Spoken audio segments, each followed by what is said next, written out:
오늘 하나님께서 주신 말씀은 신명기 3장 12절부터 17절까지 말씀입니다. 신명기 3장 12절부터 17절까지 말씀 다 같이 한 목소리로 봉독하도록 하겠습니다. 그때에 우리가 이 땅을 얻음에 아르논 골짜기 곁에 아로엘에서부터 길르앗 산지 절반과 그 성읍들을 내가 르우벤 자손과 갓 자손에게 주었고, 길르앗의 남은 땅과 옥의 나라였던 아르곱 온 지방 곧 온 바산으로는 내가 므낫세 반 지파에게 주었노라. 바산을 옛적에는 르바임의 땅이라 부르더니 므낫세의 아들 야일이 구술 족속과 마아갓 족속의 경계까지의 아르곱 온 지방을 점령하고 자기의 이름으로 이 바산을 오늘날까지 하본 야일이라 불러오느니라. 내가 마길에게 길르앗을 주었고 르우벤 자손과 갓 자손에게는 길르앗에서부터 아르논 골짜기까지 주었으되 그 골짜기의 중앙으로 지역을 정하였으니 곧 암몬 자손의 지역 야복가까지며 또는 아라바와 요단과 그 지역이요 긴네렛에서 아라바 바다 곧 여메와 비스가 산기슭에 이르기까지의 동쪽 지역이니라. 아멘. 목사님 나오셔서 말씀 선포해 주시겠습니다.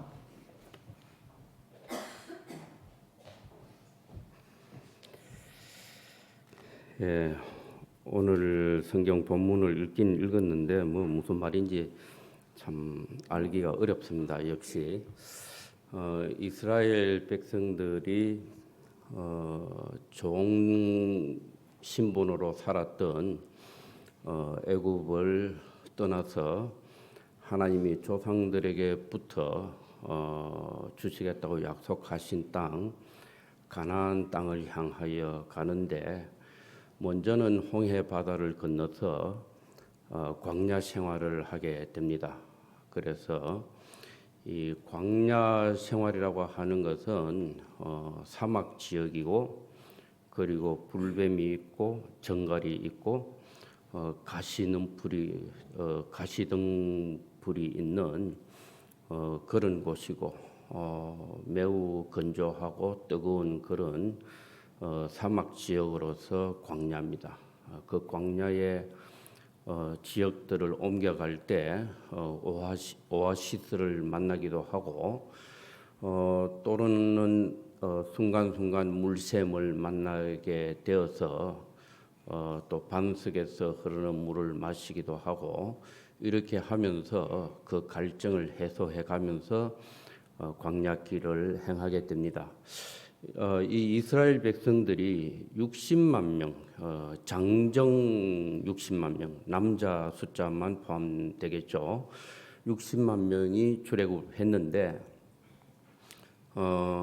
여자들과 아이들까지 다 포함하면 약 200만 명 정도 되는 인원이 출애굽을 했다 그럽니다. 그래서 광야길을 행해서 마침내 가기를 원하는 곳은 젖과 꿀이 흐른다고 하는 가나안 땅입니다. 그곳은 생명으로 충만한 곳입니다. 그곳을 향하여 가게 되는 그 길은 출애굽의 길 그리고 광야의 길, 여호와 하나님의 율법을 받아서 그 율법 앞에 순종하는 길.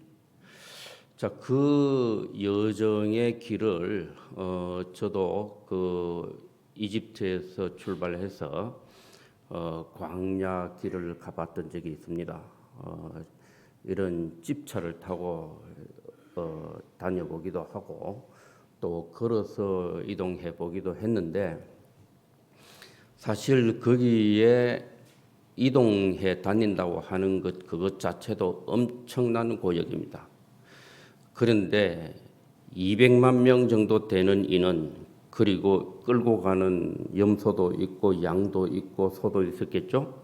그런데 가축들과 함께 그 길을 간다고 하는 것은 어마어마한 일입니다. 때로는 그 길 자체가 비가 내릴 때는 강이 되고 비가 그치면 사막이니까 모래밭이니까 물이 바짝 말라버리는 그런 모래길 좁은 부분은 우리 여기 사무엘 홀만큼밖에 안 되는 그런 좁은 통로가 있습니다. 그 길을 200만 명이 빠져나가려 그러면 줄이 얼마나 길어져야 되겠습니까? 그러니까 선두에 가는 사람도 있고 저 뒤에 따라오는 그런 사람들도 있고 그렇게 하니까 길이 아주 좁은 부분을 통과하려고 하면 길이 엄청나게 줄이 길어질 텐데 그렇지만은 그 대열에서 벗어나지 않고 모여서 여호와 하나님이 모세를 통해서 주시는 율법을 받고 그 말씀을 들으면서 모일 때는 함께 넓은 곳에는 함께 모이고 또 좁은 곳에는 대열을 지어서 통과하게 되고 그런 길을 행진을 했습니다. 자, 그런데 그렇지만은 우리가 걷는 속도로 생각할 때는 그저 작정하고 애굽에서 출발 이렇게 해서 가나안 땅에 도달하려고 하면 뭐 돌아서 가든지 직선으로 가든지 아니면 뭐 분산시켜서 대열을 분산시켜서 간다든지 이렇게 할 경우에 그냥 출발지에서 목적지까지 딱 가는 데는 아주 급하게 이동하면은 일주일이면 갈 수 있는 거리 아니면 보름이면 갈 수 있는 거리밖에 안 된다 그럽니다. 그런데 그 길을 통과해서 그 길을 거쳐서 이제 가나안을 앞두고 있는 상황, 그때까지 기간이 얼마나 걸렸느냐? 40년. 여기 신명기에서는 38년 걸렸다 이렇게 표현합니다. 일주일이나 보름이면 직선거리로 가듯이 그냥 직행을 하면 그저 7일이나 10일이면 갈 수 있는 거리를 약 40년 걸린 거예요. 그럼 왜 그렇게 걸리게 되었느냐? 하나님이 가나안 땅으로 들어가는 것을 허락하지 않았다는 거예요. 그래서 가나안을 앞두고 다시 해안길을 따라서 돌게 된다든지 다시 광야로 들어가서 다시 돌게 된다든지 이걸 돌고 이동하고 또 천막을 치고 그곳에 머물고 그걸 계속 반복하는 거예요. 그러면 왜 그렇게 할 수밖에 없었느냐? 또 어떤 지역을 통과한다라고 하는 것 자체는 그 지역마다 그곳에서 하나님이 주시는 교훈이 있는 거예요. 엘림이라고 하는 곳에 갔을 때는 엘림에서 주시는 하나님의 교훈이 있고 마라라고 하는 곳에 도달했을 때는 마라라고 하는 곳을 통해서 주시는 하나님의 교훈이 있다는 거예요. 그 교훈이 자기 것이 되지 못했을 때 하나님은 그곳을 통과했다고 인정해 주지 않으시더라는 거예요. 그러면 이스라엘 백성들이 광야길을 거쳐서 가나안으로 들어가서 젖과 꿀이 흐르는 땅, 생명으로 충만한 그 땅에 들어가서 거하게 하시는 것. 이것은 또 광야길을 거쳐가게 하는 것, 어떤 지역을 통과하게 하는 것, 거기에 살고 있는 어떤 족속과 어떤 관계를 맺게 하는 것, 이 모든 것은 결국은 우리 오늘날 지금 살아가는 우리가 하나님의 약속이 내 안에서 이루어지기까지 내가 어떤 것에 대한 도전이 있을 때에 또는 하나님이 내게 주시기 원하시는 교훈이 있을 때에 그 교훈이 내 안에서 얼마나 내 것화됐느냐는 거죠. 내 생명이 되고 내 본성이 되고 나의 의의 법칙이 되었느냐.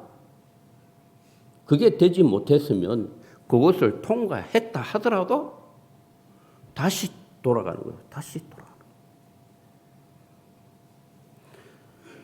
그러니까 우리가 지금 출애굽 이스라엘 백성이 출애굽했다라고 하는 것은 하나님의 선택함을 받고 하나님의 부르심을 받은 그런 거룩한 백성으로서 그 백성이 어떤 과정을 거쳐서 돌고 왜 그렇게 거치고 지나갔는데 다시 그곳으로 와야 되고 왜 그렇게 하는 모습을 기록해 놓고 오늘날 살아가는 우리들과 오고 오는 모든 하나님의 백성들에게 이 말씀을 읽고 여기서 교훈을 얻으라고 하느냐는 거예요. 그것은 한 역사적인 사건으로 끝날 문제가 아니라는 거예요. 하나님을 믿고 섬기는 모든 사람들, 거룩한 백성의 길을 가기를 원하는 모든 사람들, 그들이 도달해야 할 목적지, 생명으로 충만한 가나안, 그곳에 도달한다라고 하는 것은 어떤 의미가 있는 것이냐는 거죠. 우리가 어딘가에 도달한다라고 하는 것, 여기에 성경에 보면은 어떤 공간 이야기가 지역 이름들이 나오는 거죠. 그리고 거기에 어떤 족속들이 거기에 살더라 하는 것이 나오는 거죠. 그런데 공간적인 이동이 중요하냐? 그것이 중요한 게 아니라 상태적인 이동이 중요한 거예요. 그렇기 때문에 공간의 이름을 통해서 어떤 지역의 이름을 통해서 하나님이 주시려고 하는 그 교훈이 내 속에서 실현되어지는 그러한 상태가 내게 될 때 나는 그 과업을 이수했다 하는 그 과업을 이루고 달성한 사람이 되는 거죠. 그렇기 때문에 이거 오래전에 뭐 3, 4천 년 전에 있었던 한 사건이 지금 하나님의 말씀이 돼서 성경에 기록되어 있고 그리고 오늘날 우리가 이것을 읽고 여기서 교훈을 얻지 않으면 안 된다는 거예요. 그 신명기 말씀과 나와 무슨 상관이 있냐? 공간적으로만 읽는다면 어떤 정황을 설명한 것으로만 읽는다면 이 말씀은 나와 아무 상관이 없는 말씀이 됩니다. 4,000년 전에 어떤 민족이 경험했던 내용을 지금 나와 무슨 상관이 있냐는 거지. 4,000년 후에 그것도 지금 어쩌면 지구 반대편에 살아가고 있는 나와 시간적으로 4,000년 갭이 있는데 공간적으로 뭐 지구 반대편이라고 하는 공간적인 차이가 있는데 나와 무슨 상관이 있냐는 거예요. 아무 상관이 없습니다. 그러나 이 속에서 어떤 공간 이야기를 통해서 어떤 민족 이야기를 통해서 어떤 부족 이야기를 통해서 지금 하나님이 내게 말씀하신다는 거죠.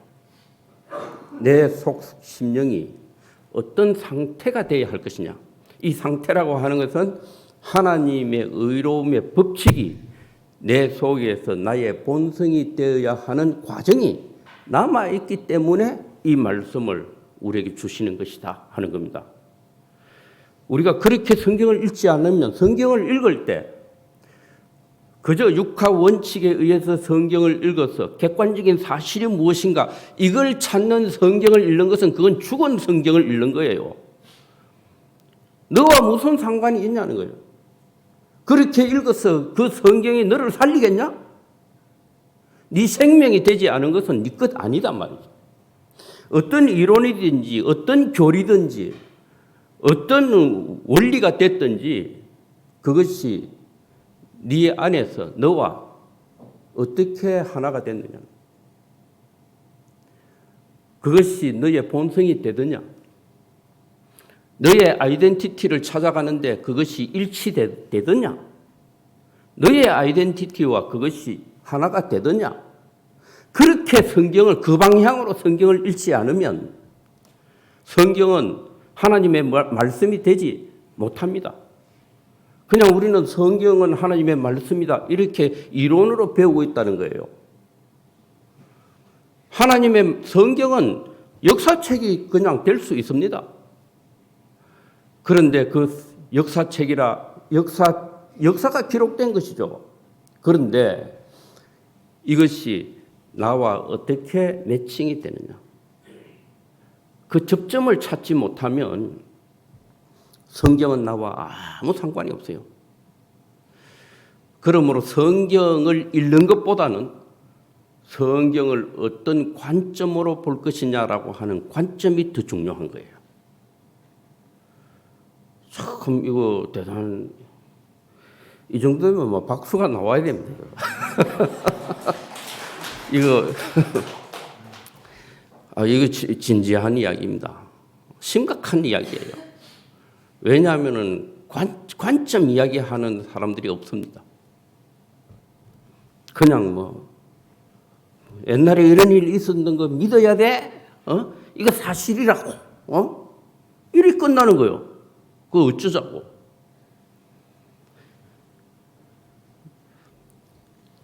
이 성경은 예수께서 그리스도이시다라고 하는 한 실존 인물, 그 실체를 설명하는 말씀이에요. 그러면서 그 실체이신 예수 그리스도의 그 실체를 우리가 먹는 거에 먹어야 돼요. 그래서 예수님의 몸을 먹어야 된단 말이에요. 그 예수께서 내 안에 들어와야 된다. 그분의 피를 내가 마신 사람이 돼야 돼요. 빵과 포도주를 통해서 먹고 마셨지만은 그냥 그렇게 먹고 마시라는 것이 아니에요. 나와 일치시켜지는 메시지로 들어야 되는 거예요. 그렇게 성경을 봐야 되는 거예요. 그렇게 될 때 우리는 예수 그리스도로 인해서 거듭난 사람이 되는 거다는 거죠. 그 방향으로 성경을 바라보지 못하면 이 성경 말씀을 아무리 읽어도 나와 아무 상관이 없고 생명화되지 않는다는 거죠. 그래서 하나님의 말씀은 씨가 되어야 되죠. 그래서 하나님의 말씀을 읽고 내가 깊은 고민에 빠지고 의에 줄이고 목마른 사람이 되고 애통한 사람이 될 때 성령께서 찾아오십니다. 그러면 어느 순간 이 모든 관점이 딱 바뀌게 되는 순간이 옵니다. 할렐루야. 그러면 내 속에 기쁨의 눈물이 쏟아질 겁니다.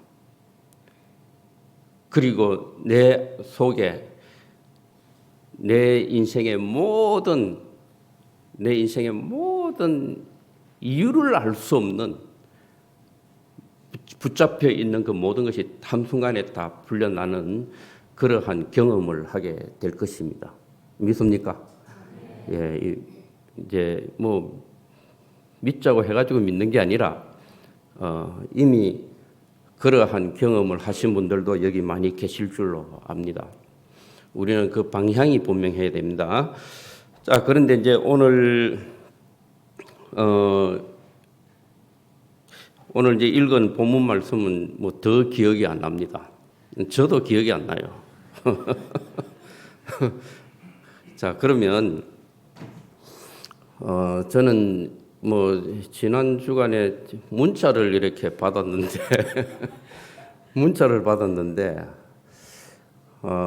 목사님 뭐 모르겠습니다. 성경 이게 신명기를 읽어 보니까 무슨 말인지 이제 무슨 말인지 모르겠다. 이것보다도 여기에 이스라엘 백성들이 만나게 되는 그런 광야에서 만나게 되는 족속들이 있는데 그래 어떤 족속들은 하나님께서 그들의 지역을 그저 조용히 지나가라. 싸우지 말고. 그리고 그 족속들이 살아가는 그 지역을 통과해 갈 때는 내가 물을 마시게 되면 물값을 지불하고 빵을 내가 먹게 되면 빵값을 지불하게 하라. 그리고 그 땅은 너희들에게 준 적이 없다. 그러니까 그 지역에 한마디로 쉽게 말해서 민폐 끼치지 말고 잘 통과해라. 조용하게. 이렇게 하고 어떤 족속에 대해서는 하나님이 그를 쳐서 멸해라. 이렇게 하는 거예요. 그 기준을 잘 모르겠다. 그렇게 했습니다. 그래서 제가 쭉 성경 앞부분을 보면서 간추려 봤습니다. 먼저는 에서의 후손들이 살고 있는 세일산 지방, 그 지역을 통과할 때 그들과 다투지 말고, 그리고 그들이 있는 땅을 빼앗으려고 하지 말고 통과해라. 이렇게 하고 있습니다. 그 세일산이 있는 그 지방은 에서의 후손들이 살고 있다. 에서는 아브라함과 이삭의 아들 에서와 야곱이 있죠. 이스라엘 백성들은 야곱의 후손이라면 그 에서의 후손들이 세일 지방에 살고 있다는 겁니다. 그러니까 같은 동족이죠. 같은 동족인데 아브라함과 이삭, 믿음의 조상, 그들이 전해주는 신앙을 가졌지만은 그러나 장자의 명분을 귀하게 여기지 않음으로 인해서 쌍둥이 동생에게 장자의 명분을 빼앗겨 버린 그러한 에서의 후손입니다. 그러니까 아브라함의 신앙, 이삭의 신앙까지는 가지게 되었다는 거죠. 그렇지만은 하나님이 이 야곱에게 하나님이 복을 주시고 그가 장자의 명분을 귀하게 여겨서 자신의 그 무엇이든 내어주고 자기 자신이 장자의 명분을 아브라함과 이삭의 하나님 그분에게 복을 받게 되는 것, 이것을 귀하게 여겼더니 그 야곱의 후손들이 이스라엘 백성이 됐다는 거죠. 그래서 거룩한 백성이 나오게 됐다는 거예요. 그러니까 한끗 차이예요. 에서와 야곱은. 그러니까 그 에서의 후손들을 향해서 싸우지 말라. 멸하려고 하지 마라. 그들이 살고 있는 곳은 너희들에게 준 적이 없다. 그리고 에서의 후손들은 오히려 동굴 족속, 호르라고 하는 동굴 족속들을 멸하고 그들이 사는 곳을 차지하도록 하나님이 해주셨다는 거예요. 동굴 족속이라고 하면 하늘을 비좁게 보는 거예요. 동굴 안에서 보는 하늘. 자, 그런 안목을 가진 자들, 그들을 멸하는 데는 누가 적격이냐? 에서의 후손들이 적격이라는 거죠. 거칠은 족속, 사냥꾼의 후예. 자, 그리고 또 모압 족속과 암몬 족속 그랬습니다. 모압 족속과 암몬 족속은 어디로부터 온 족속이냐라고 할 때 이것은 아브라함의 조카 롯이 있습니다. 아브라함의 조카 롯.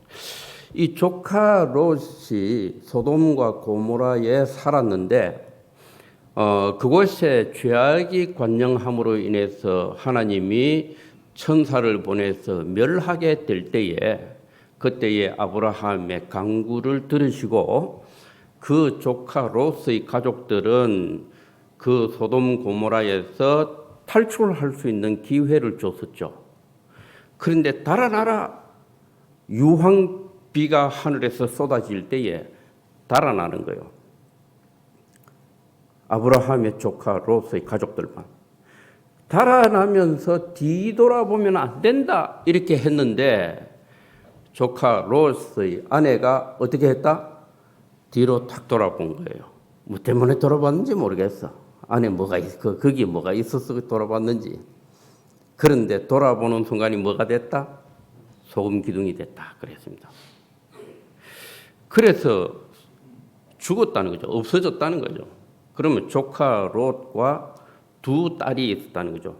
두 딸이 소알이라고 하는 작은 성읍에 들어가서 피신해 있다가 그곳에 머물러 있는 것이 불편하고 합당하지 않다 싶어서 산으로 올라가서 동굴에 머물러 살게 됐습니다. 그런데 그 조카 롯의 두 딸이 생각해 보니까 여호와 하나님을 자기들도 섬기고 있죠. 왜냐하면 아브라함과 같이 신앙생활을 했다는 거죠. 그리고 아브라함이 가는 곳에 같이 이동해 갔다는 거죠.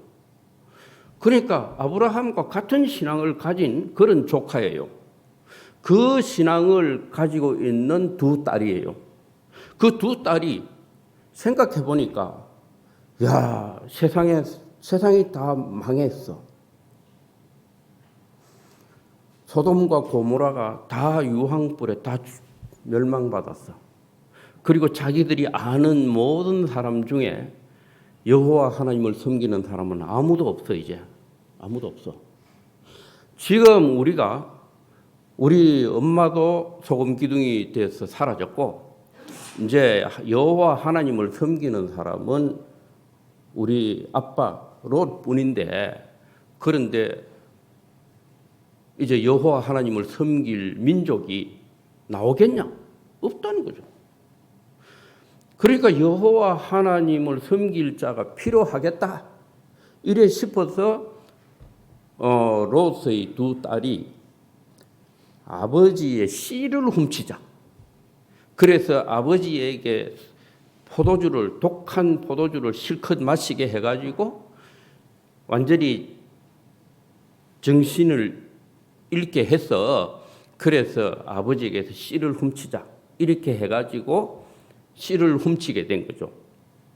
그 아버지는 술에 취해서 어떻게 되는지를 모르는 거예요. 그래 큰 첫째 딸도 둘째 딸도 아버지에게서 씨를 받아가지고 자식을 낳게 됩니다. 그거 다 계획이죠. 자기 계획이 맞아요.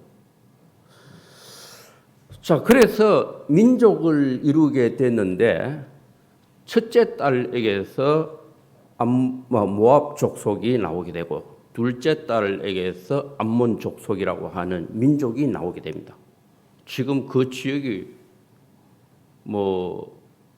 요르단이 있는 거기예요. 그 전부 다 아브라함과 관련이 있는 그런 민족들입니다. 자, 그러면 이것도 이러한 모압 족속과 암몬 족속, 이들은 조카 롯에게서 나온 생명들이고 그 두 딸에게서 나온 생명들인데, 이 모압 족속과 암몬 족속도 하나님이 심판하지 말라, 멸망시키지 말라. 그곳은 조용하게 그 땅을 차지하려고도 하지 말고, 그리고 그곳을 통과해라. 물을 마셔도 물값을 주고 빵을 먹어도 빵값을 주라. 그렇게 한다는 거죠. 자, 그런데 여기에 보면 헤스본 그러기도 하고 헤시본이라고 하는 왕 시흔 또는 시혼 이렇게 하는데 아모리 족속입니다. 여기에 헤스본이라고 하는 지역의 왕 이름은 시흔입니다. 자, 그런데 이 헤시본이라고 하는 그 지역은 계획하다, 고안하다 그런 뜻을 갖고 있습니다. 궁구하다, 생각하다, 궁구하다, 계획하다, 고안하다 이런 뜻을 갖고 있어요. 그 지역에 이 헤시본이라고 하는 그 지역의 왕 시흔 또는 시혼, 그런데 폭풍 그런 뜻을 갖고 있습니다. 이름 자체가 폭풍. 자, 그런데 그는 아모리 족속이다 그랬는데 아모리라고 하는 말 자체가 명성, 명예 이런 뜻을 갖고 있습니다. 아주 자존심이 강한 그런 민족들입니다. 그래서 이 본문 말씀에 이렇게 보면은 이 2장 30절에 보면 이는 네 하나님 여호와께서 그를 네 손에 넘기시려고 그의 성품을 완강하게 하셨고 그의 마음을 완고하게 하셨음이 오늘날과 같으니라. 완고하고 완강할 만한 여지가 있으니까 하나님이 그로 하여금 완강하고 완고하게 했다는 거죠.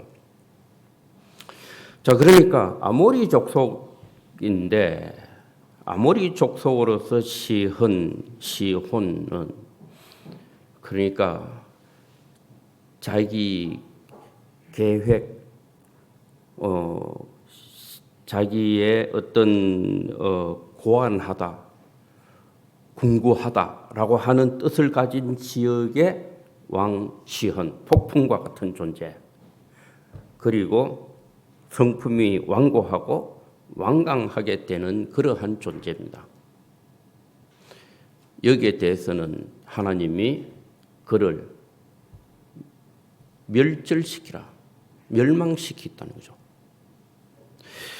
어떻게 보면은 모압 족속과 암몬 족속의 조상 롯의 두 딸, 그들도 어떤 자기 계획이 있고 자기 생각으로 한 민족의 조상을 만들어냈다는 거죠. 그런데 여기에 보면은 헤시본 왕 시혼, 이 사람도 자기 계획, 자기 고안, 자기 생각 이것이 있어서 완고하고 완강하고 그리고 자존심이 강한 그런 명예와 명성을 중요시 여기는 아모리 족속이다 이렇게 했다는 거죠. 자, 이러한 민족에 대해서 멸망시켰다는 거죠. 그러면 어떤 족속은 살려주고 피해를 주지 않고 지나가고 어떤 족속은 쳐서 멸하라. 왜 그렇게 했느냐는 거예요. 이게 이제 문자 내용입니다. 그런 문자 내용. 그래서 제가 그게 같은 계획이고 같은 생각이라도 그게 같은 건가? 그 같은지 물어보니까 계획은 같지 않느냐고 뭐 이렇게 해서 내가 문자로 그러면 임신 계획과 영어 캠프 계획은 같은 건가 하니까 다른 건가? 이거 띨빵한 겁니까? 이렇게 와서 그래. 그래서 내가 띨빵해서 사랑한다 이렇게 문자를 보냈는데 우리 같은 겁니까?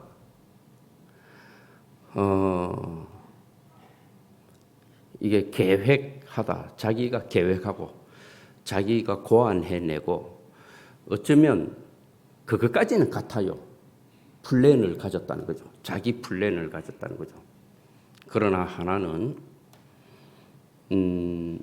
생명을 잉태하고 해산할 플랜이고 하나는 어떤 여기 보면은 그 자기의 아모리 족속이다. 이걸 성경에 설명을 해놨어요.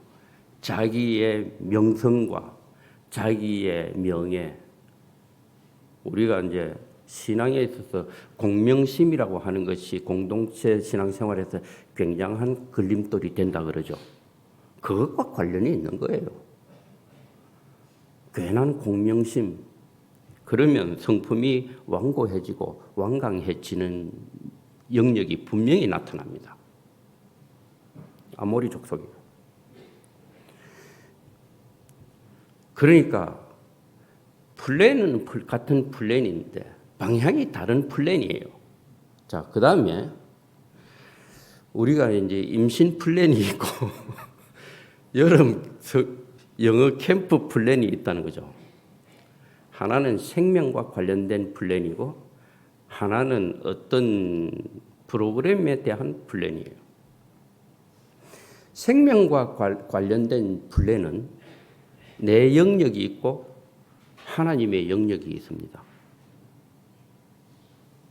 그거에는 내 역량 가지고는 되는 게 아니에요. 하나님의 영역이 분명히 있는 거예요. 자, 그래서 나온 족속이에요. 이건 어쩌면 신앙의 열정이에요. 내 명성을 위해서, 내 명예를 위해서 플랜을 가지고 있다라고 하는 것은 이건 하나님의 영역이 하나도 없어요. 그저 내가 짜낸 거예요. 그렇다면 생명을 하나님을 섬기는 민족을 얻기 원하는 플랜은 여기에는 내가 아무리 계획을 짠다 하더라도 여기에는 하나님이 관여하시지 않으면 여기에는 절대 뜻을 이룰 수가 없는 거예요. 그러므로 하나님이 허락하지 않으시면 그 플랜에 대해서 허락하지 않으시면 모압 족속이든 암몬 족속이든 안 나왔을 거 아니에요. 근데 하나님이 허락했으니까 나왔겠지. 그러나 그 플랜에는 하나님을 향한 열정이 들어있는 거예요. 하나님을 향해서 자기가 인간으로서 하나님을 위한 자기 걱정, 자기가 하나님을 위해서 걱정해 준 거, 이 신앙에 문제가 있는 것이지. 거기에 대한 열정은 있는 거예요. 우리가 많은 사람들이 하나님을 섬김에 있어서 자기 자신이 하나님을 막 걱정해 줘가지고 막 하나님을 위해서 이렇게 하고 저렇게 해야 된다 하고 막 그렇게 합니다. 그러나 그것 자체로서는 이스라엘 백성 본성에 들어갈 수가 없습니다. 그렇게 한다고 거룩한 이스라엘 백성이 되는 건 아니에요. 오히려 하나님이 내가 걱정하지 않아도 여호와 하나님을 섬길 만한 민족을 아브라함에게서 계획해놨어요. 아브라함 100세 될 때 그의 아내 사라에게서 경수가 끝날 때 인간의 모든 가능성이 다 끝났을 때 그 자리에서 여호와 하나님을 섬길 만한 민족의 생명이 거기에서 잉태되도록 하신다는 거예요. 그 차이입니다. 그 차이. 우리가 하나님을 섬김에 있어서 내 계획과 내 열정을 가지고 여호와 하나님을 걱정해 줘 가지고 내가 플랜을 짜고 뭔가 해 나가는 것, 이것으로는 거룩한 민족의 씨가 태동될 수가 없다는 거예요. 그러므로 성령께서 오시지 아니하시면 안 되는 거예요. 잉태하는 것은 성령으로 말미암아 잉태되는 거예요. 그리스도의 생명은 하나님의 거룩한 백성은 분명히 성령의 역사하심으로 말미암아 이루어지는 영역이 분명히 있다는 거예요. 거기까지 얼마나 근접해 갔습니까? 롯의 두 딸이, 그리고 암몬 족속과 모압 족속이. 그래서 그들을 멸망시켜서는 안 된다는 거죠. 그 신앙의 영역을 존중해 주라 이 말이에요. 우리가 자기 노력으로, 자기 계획으로 하나님을 잘 섬겨보려고 하는 사람들이 있습니다. 그 영역을 존중해 줘야 돼요. 그걸 멸해야 되는 것이 우리의 사명이 아닙니다. 그러나 자기 플랜을 가지고 자기 명성을 위해서 그렇게 다스리며 자기 계획을 가지고 살아가는 그러한 존재는 폭풍과 같은 존재라 하더라도 멸망시키는 거예요. 이게 내 속에서 있어서는 안 되는 거예요. 그리고 신앙 공동체 안에서도 있어서는 안 되는 족속이에요. 멸망시켜야 돼요. 타협이 안 되는 거예요. 타협할 필요가 없는 거예요. 시간이 많이 됐기 때문에 오늘은 여기까지만 하겠습니다. 오늘 본문 못 들어갔습니다. 본문은 다음에 이어서 해가도록 하겠습니다. 우리 같이 기도드리겠습니다.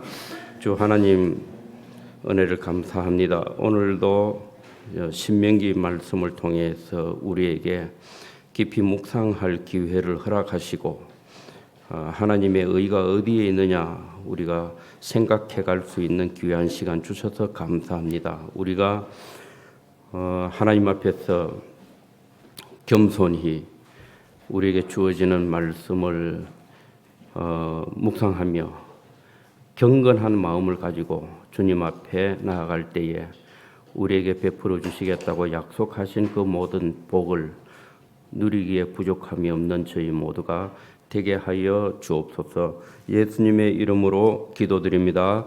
아멘.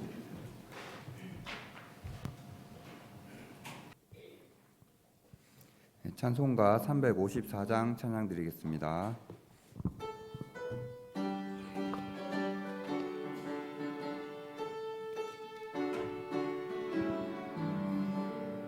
주를 앙모하는 자 올라가 올라가 독수리같이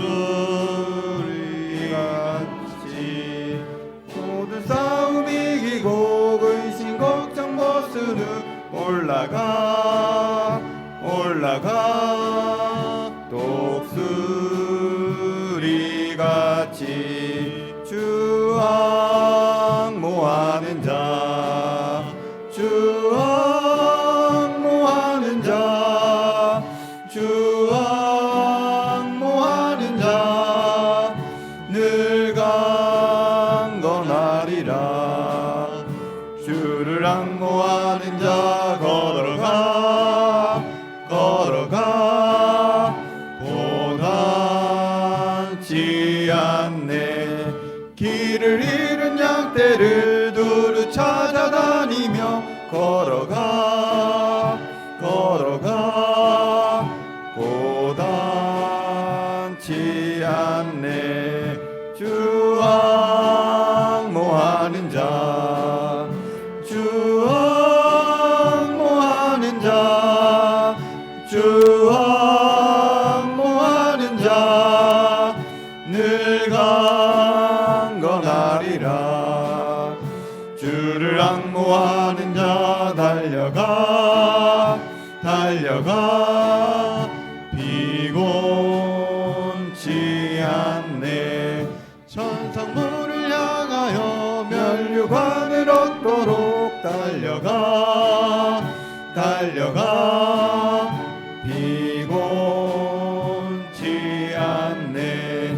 주 앙모하는 자 주 앙모하는 자 주 앙모하는 자 늘 강건하리라. 주를 앙모하는 자 올라가 올라가 독수리같이 은혜 안에 뛰놀며 주의 주막 모리라. 올라가 올라가